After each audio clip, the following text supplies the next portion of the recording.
Hello my friends, and welcome back. Continuing this absolutely wild week of content, the Champions of Chaos DLC has been announced for Total War Warhammer 3, and is dropping 1 month from now on August 23rd.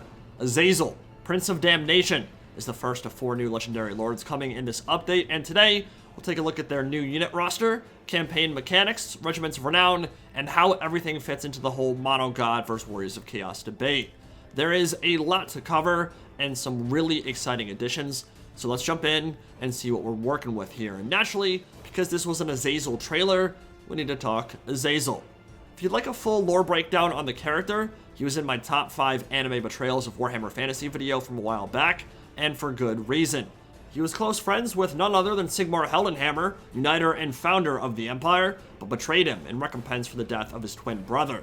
He would eventually rise to become one of the greatest champions of Slaanesh, elevated to the exalted status of demonhood, and haunted the kingdoms of men for the following 2.5 millennia. In the lore, he is stated to be second in beauty only to the Dark Prince himself, and there are stories of great Bretonnian knights seeking to slay him in combat, only to prostrate and supplicate themselves once finally in his presence. In Warhammer 3, he's obviously an ugly mother trucker, just like his old tabletop model and official artwork, so there's a clear disconnect there, but we'll discuss that later in the video. There are more material matters to get to first. In battle, Creative Assembly describing him as a Swiss army knife, able to transition effortlessly between magical crescendos from the lore of Slaanesh and close quarters combat with his armor-piercing demon blade. In melee, he has access to the Temptator ability, granting ward saves and reflecting damage back at attackers, which is unfortunately not a very impactful feature in its current form. Curse of the Leper and a few other spells use it, but they're not very good, so perhaps that element will get buffed in this update. And of course, he can fly on those angelic wings, which to be fair, are quite beautiful, which means he'll likely be rocking 100+ speed. Interestingly enough, it appears in this trailer that he is mortal-sized, so perhaps a good deal smaller than your typical Demon Prince, which means you'll have to be more careful where you land, because you may or may not be able to push your way out of combat like greater demons can. But you'll have slicing shards, so if Azazel gets pinned down, you can call in a danger close fire mission and explode any units that are trying to surround him. In terms of his faction effects, the seduction of man shall continue with Slaanesh, with gigantic relations boosts to the Empire, Kislev, Cathay, and Bretonnia, which will make vassalizing and subjugating them incredibly easy, and perhaps allow you to play a more diplomatically oriented campaign, which is not an element one typically associates with Chaos. But for when battle is inevitably joined, seduce units will play a role, as to be expected. He is a demon of Slaanesh after all, and your budget for doing so will increase by 25%, which means it'll be a lot easier to force the enemy elite over to your side in that pre-battle screen, especially against human factions. We're also getting a metric crap ton of marked units, all with updated unique models, and in this image alone, we can see Chosen, Chaos Knights, Marauders, Furies, and the new Chaos War Shrine, all marked by Slaanesh, and the models here are freaking gorgeous. New helmet styles, pimpin' Baroque armor, gold engravings, pink enchantments, and a mix of mortal and demon dedicated to the Dark Prince. So let's take a look at the roster and see what we're working with here. Now it's important for me to note that all of these will be available to their relevant gods in both campaign and custom battles, which means that Monogods are not being left in the dust in terms of this update, and that Khorne, Tzeentch, Slaanesh, and Nurgle will each be getting new mortal lords, heroes, chaff, and elite units, from Chaos Knights to Chosen, and everything in between. And just like Sigvald, the new lords are virtually guaranteed to be a part of their Monogod rosters in multiplayer as well. So you can play them in Warriors of Chaos, or for their respective gods, which means there will be some overlap here, there will be some blurring of the lines between the Chaos factions, and perhaps a bit of the unique playstyle of each Chaos god will be reduced to an extent, because now they'll all have an armored front line. But the alternative was that Warriors of Chaos would be getting all this content, and Monogods would be getting nothing. And I don't know about you guys, but I think that would have been super dumb. The idea of Khorne not being able to recruit Khorne Chosen, even though they were in the game, makes me want to vomit. So this seems to me like a solid middle ground that maximizes the flavor of each faction. In particular, the ability to now create full armies of demons, full armies of mortals, or a mix of both is going to add so much spice and variety to Chaos campaigns, no matter who you're playing. Now when it comes to the units, this DLC in general is clearly focused on the mortal side, responding to the feedback and criticism over topics like the Tzeentch Knights that came up in early access and before Warhammer 3 officially launched. And It's also all about that lack of Chaos Warrior representation, which is being fixed here and then some. But each Chaos God will have unique marks that modify their stats, like the Mark of Tzeentch granting barrier and magical attacks, while the Mark of Slaanesh grants immune to psychology, and the warriors of each god will have unique weapons too, with Khorne focused on dual weapons for bonus versus infantry, Slaanesh with poisoned hell scourges, Tzeentch with spears and halberds, and Nurgle with great weapons. The big winners from a battle perspective here are going to be Nurgle, who now have a heavily armored, shielded front line if they so desire, and the ability to combat large armored targets with all these new great weapon units, something they weren't great at doing before. But in reality, I think this update is going to make all of these factions much stronger in both campaign and multiplayer, and I do think they're going to shoot up to the top of the meta now that they have an armored Chaos Warrior front line, a lot of mobility on the flanks, tons of new units to choose from, and just tankiness across the board. This new selection is going to plug a lot of their holes, and that's just how Slaanesh likes it. So, the Chaos War Shrine is really the only true unique unit and model here.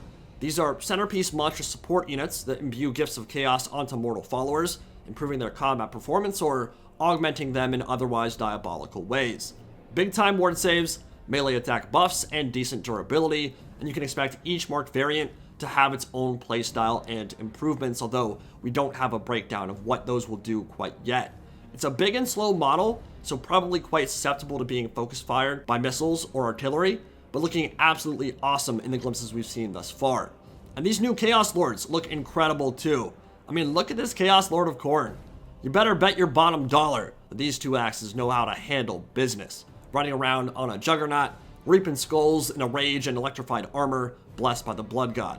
Dude looks sick. You really can't ask for a better model. But despite all the cool stuff we've discussed so far, we haven't even covered what I think will be the major highlight of this DLC, and that is the new recruitment system for the Champions of Chaos and the Warriors of Chaos by extension. Now remember, they are going to technically be under the purview of Warriors of Chaos, but they'll be able to summon demons of their respective gods through the Chaotic Gifts panel by earning souls through combat. Once enough souls have been sacrificed, you can recruit demons specific to the god you worship, buff your armies or characters, or spend them on undivided upgrades.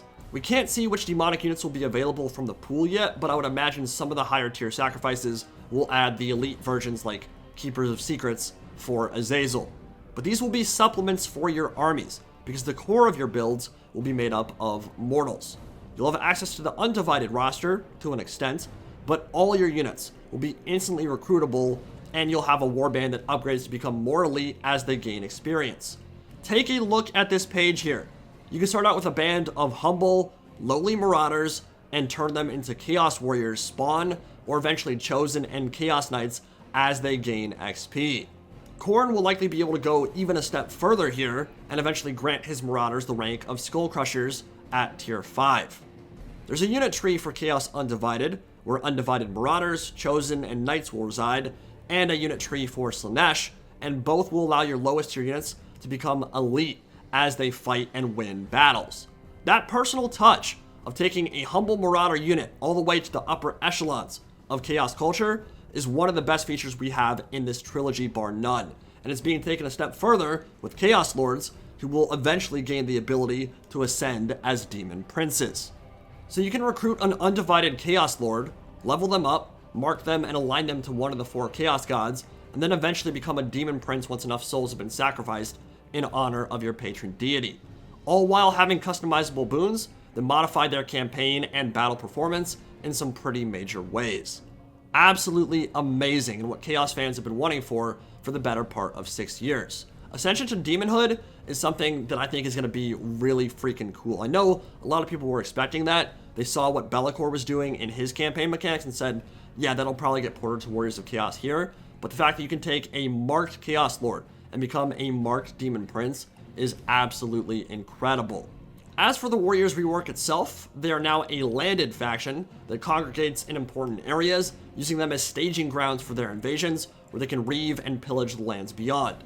Dark fortresses are the main element of this feature, located in places like the Brass Keep of the Middle Mountains, becoming a powerful stronghold to level up and project your might into surrounding areas.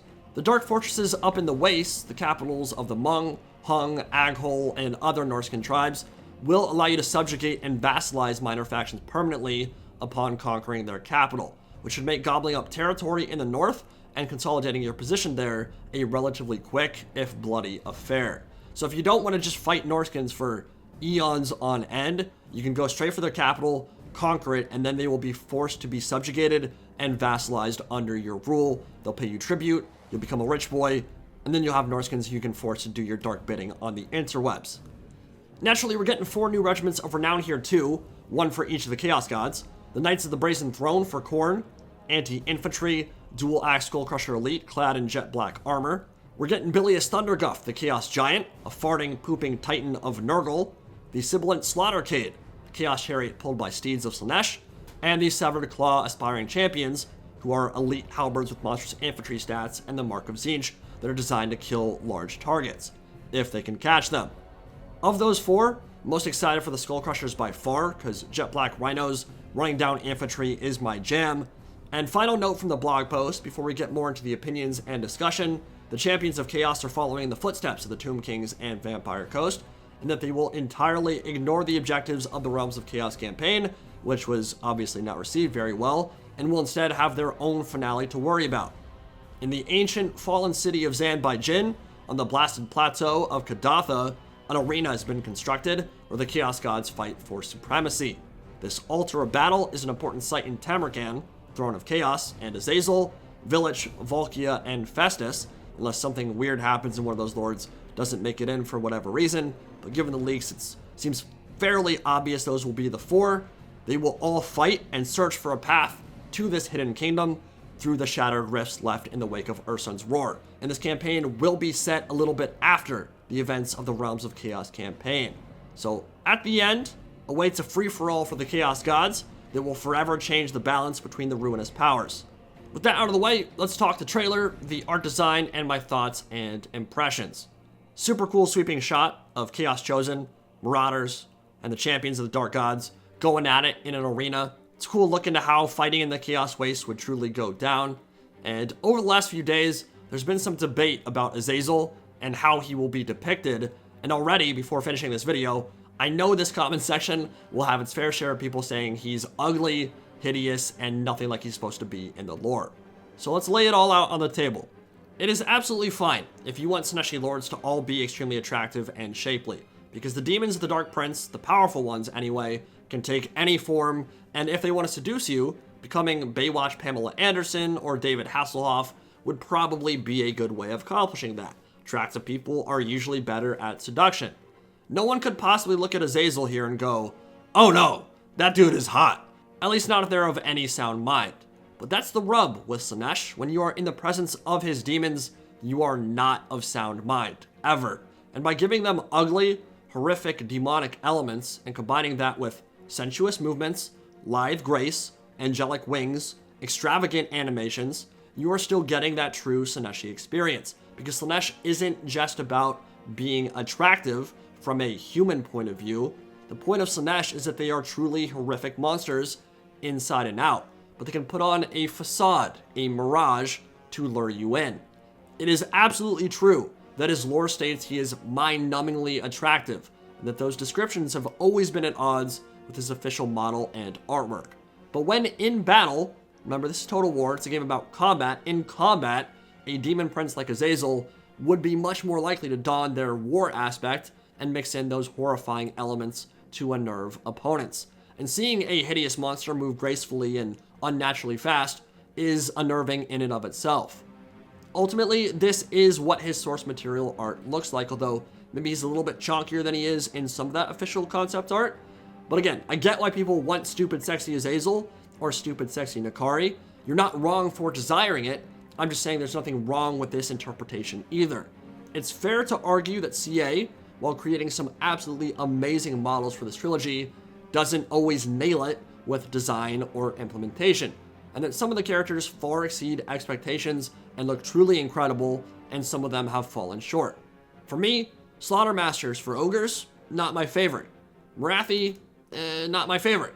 Azazel here, certainly not going to be my favorite model in the game, but I would not argue it's a poorly done model either. It's great, and his animations are specifically designed to give him that unnatural, lithe grace that is as much a part of Slaanesh as being attractive. conventionally anyway. So for those of you who think his face looks a bit derpy, I can't honestly disagree. I kind of expect him to go, yuck, yuck, yuck, yuck, yuck. Like, he just kind of has that face. I think there are ways to make that face demonic, terrifying, and still strangely handsome, and that's not really the vibe I get here.